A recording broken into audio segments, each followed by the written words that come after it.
Hi, ഞാൻ പ്രതാപൻ.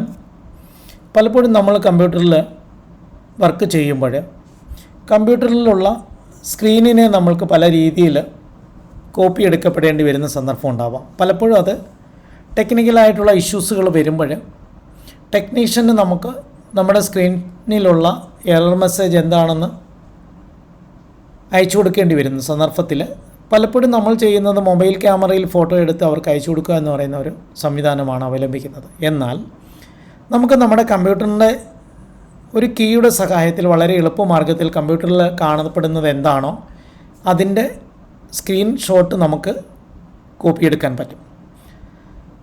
അങ്ങനെ എടുത്തു കഴിഞ്ഞാൽ അതൊന്നുകിൽ നമുക്ക് ഏതെങ്കിലും ആപ്ലിക്കേഷനുകളിലേക്ക് അത് പേസ്റ്റ് ചെയ്യാം. അതല്ല നമുക്ക് ടെക്നീഷ്യൻ അത് ഒരു ഇമെയിലായിട്ടാണ് അയച്ചു കൊടുക്കേണ്ടതെന്നുണ്ടെങ്കിൽ അത് നമുക്ക് മെയിൽ ബോക്സിൽ തന്നെ പേസ്റ്റ് ചെയ്ത് നമുക്ക് അയക്കാൻ പറ്റുന്നു എന്നുള്ളതാണ്. അത് എങ്ങനെയാണെന്നുള്ളതാണ് ഈ വീഡിയോയിൽ ഉള്ളത്. വീഡിയോ ഇഷ്ടപ്പെട്ടാൽ ലൈക്ക് ചെയ്യാൻ മറക്കരുത്. അതേപോലെ തന്നെ ഇതുവരെയും സബ്സ്ക്രൈബ് ചെയ്യാത്ത പ്രിയ സുഹൃത്തുക്കൾ ദയവായിട്ട് സബ്സ്ക്രൈബ് ചെയ്യുക. നിങ്ങളുടെ സുഹൃത്തുക്കളിലേക്കും വീഡിയോ ഷെയർ ചെയ്ത് കൊടുക്കുക. നിങ്ങൾക്ക് എന്തെങ്കിലും സംശയങ്ങളോ നിർദ്ദേശങ്ങളോ ഉണ്ടെങ്കിൽ കമൻറ്റ് ബോക്സിൽ നിങ്ങൾക്ക് രേഖപ്പെടുത്താം. ഞാൻ അപ്ലോഡ് ചെയ്യപ്പെടുന്ന ഓരോ വീഡിയോകളും നിങ്ങൾക്ക് നോട്ടിഫിക്കേഷൻ ലഭ്യമാകണമെങ്കിൽ യൂട്യൂബിൽ കാണപ്പെടുന്ന ബെൽ ബട്ടൺ കൂടി നിങ്ങൾ ഓണാക്കിയിടുക. നമുക്ക് കമ്പ്യൂട്ടറിൽ എങ്ങനെയാണ് സ്ക്രീൻഷോട്ട് എടുക്കാൻ സഹായിക്കുന്ന കീ എന്ന് നോക്കാം. നമ്മുടെ കീബോർഡിൻ്റെ റൈറ്റ് സൈഡിൽ ടോപ്പ് ഭാഗത്ത് PRTSC എന്ന് എഴുതിയിരിക്കുന്ന ഒരു കീ കാണാൻ കഴിയും.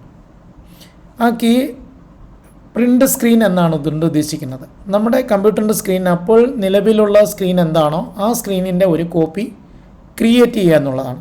അങ്ങനെ ക്രിയേറ്റ് ചെയ്ത കോപ്പി നമുക്ക് ഒന്നുകിൽ MS വേഡിലോ മൈക്രോസോഫ്റ്റ് എക്സലിലോ പവർ പോയിൻറ്റിലോ കൊണ്ടുപോയി നമുക്ക് കൺട്രോൾ വിയുടെ സഹായത്തിൽ പേസ്റ്റ് ചെയ്താൽ നമുക്ക് ആ സ്ക്രീനിൽ ഉണ്ടായിരുന്നതിൻ്റെ അതേ ഒരു കോപ്പി നമുക്കവിടെ ലഭ്യമാക്കുന്നുണ്ട്.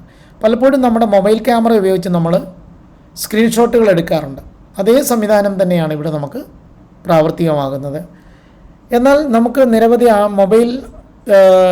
നിരവധി വെബ്സൈറ്റുകളുടെ അല്ലെങ്കിൽ നിരവധി സോഫ്റ്റ്വെയറുടെ സഹായത്തിൽ നമുക്കിതുപോലെ സ്ക്രീൻഷോട്ടുകൾ നമുക്ക് എടുക്കാൻ സഹായിക്കുന്നുണ്ട്. എന്നാൽ എളുപ്പമാർഗം നമുക്ക് ഈ പറയുന്ന കീബോർഡിലുള്ള ബട്ടൻ്റെ സഹായത്തിൽ ഈസി ആയിട്ട് നമുക്ക് പ്രിൻ്റ് സ്ക്രീൻ എടുത്ത് മറ്റൊരാൾക്ക് നമുക്കത് അയച്ചു കൊടുക്കാൻ പറ്റുമെന്നുള്ളതാണ്.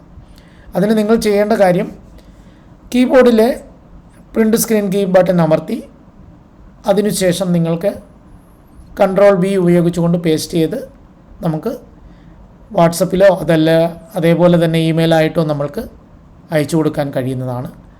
എന്നാൽ ഇപ്പോഴത്തെ Microsoft Excel PowerPoint Word പോലെയുള്ള ലേറ്റസ്റ്റ് മൈക്രോസോഫ്റ്റ് ആപ്ലിക്കേഷൻ്റെ ഒരു കമാൻഡായിട്ട് നമുക്ക് സ്ക്രീൻഷോട്ടുകൾ നമുക്ക് ഉപയോഗിക്കാൻ പറ്റും എന്നുള്ളതാണ്. അതെങ്ങനെയാണെന്ന് നമുക്ക് നോക്കാം. ഇപ്പം ഞാൻ മൈക്രോസോഫ്റ്റ് എക്സലാണ് തുറന്നു വച്ചിരിക്കുന്നത്. അതിൽ നിങ്ങൾ ഇൻസർട്ട് മെനുവിൽ പോവുക.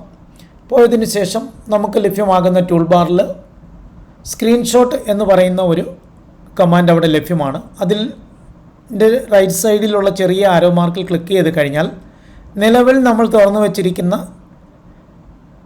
കമ്പ്യൂട്ടറിൻ്റെ ആപ്ലിക്കേഷനുകൾ ഏതൊക്കെയാണോ അതിൻ്റെ സ്ക്രീൻ നമുക്ക് പേസ്റ്റ് ചെയ്യാൻ പറ്റും. ജസ്റ്റ് ക്ലിക്ക് ചെയ്താൽ മതി, അതിൻ്റെ കോപ്പി അവിടെ ക്രിയേറ്റ് ആവും.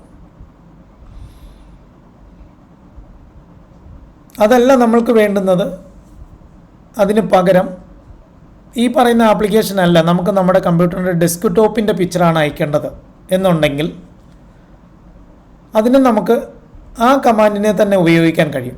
ഇൻസർട്ട് മെനുവിൽ പോവുക. അതിനുശേഷം സ്ക്രീൻഷോട്ട് എന്ന് പറയുന്ന കമാൻഡിൻ്റെ റൈറ്റ് സൈഡിലുള്ള ചെറിയ ആരോ മാർക്കിൽ ക്ലിക്ക് ചെയ്തതിന് ശേഷം സ്ക്രീൻ ക്ലിപ്പിംഗ് എന്ന് പറയുന്ന കമാൻഡ് യൂസ് ചെയ്താൽ മാത്രം മതിയാവും. സ്ക്രീൻ ക്ലിപ്പിംഗ് എന്ന് പറയുന്ന കമാൻഡിൽ ക്ലിക്ക് ചെയ്യുമ്പോൾ തന്നെ നമ്മൾ ഉപയോഗിച്ചുകൊണ്ടിരിക്കുന്ന ആപ്ലിക്കേഷൻ എന്താണോ അത് ഓട്ടോമാറ്റിക്കലായിട്ട് മിനിമൈസ് ആവുകയും നമുക്ക് നമ്മുടെ ഡെസ്ക്ടോപ്പിൻ്റെ പിക്ചർ നമുക്ക് എടുക്കാൻ പറ്റുമെന്നുള്ളതാണ് പ്രത്യേകത. നമുക്ക് എത്രയും ഏരിയയിലുള്ള പോർഷൻസ് ആണോ കവർ ചെയ്യേണ്ടത് അത്രയും ഏരിയ നമ്മൾ സെലക്ട് ചെയ്യുക. മൗസ് ബട്ടൺ റിലീസ് ചെയ്ത് കഴിഞ്ഞാൽ ഈ പിക്ചർ നമുക്ക് മൈക്രോസോഫ്റ്റ് എക്സലിലേക്ക് വരുന്നതാണ്. ഇതേപോലെ തന്നെ നമുക്ക് പവർ പോയിൻറ്റിനകത്തും മൈക്രോസോഫ്റ്റ് വേഡിനകത്തും നമുക്കിത് ഉപയോഗിക്കാൻ കഴിയും. വീഡിയോ ഇഷ്ടപ്പെട്ടാൽ ലൈക്ക് ചെയ്യാൻ മറക്കരുത്. അതേപോലെ തന്നെ നിങ്ങളുടെ സുഹൃത്തുക്കളിലേക്കും വീഡിയോ ഷെയർ ചെയ്ത് കൊടുക്കുക. ഓക്കെ.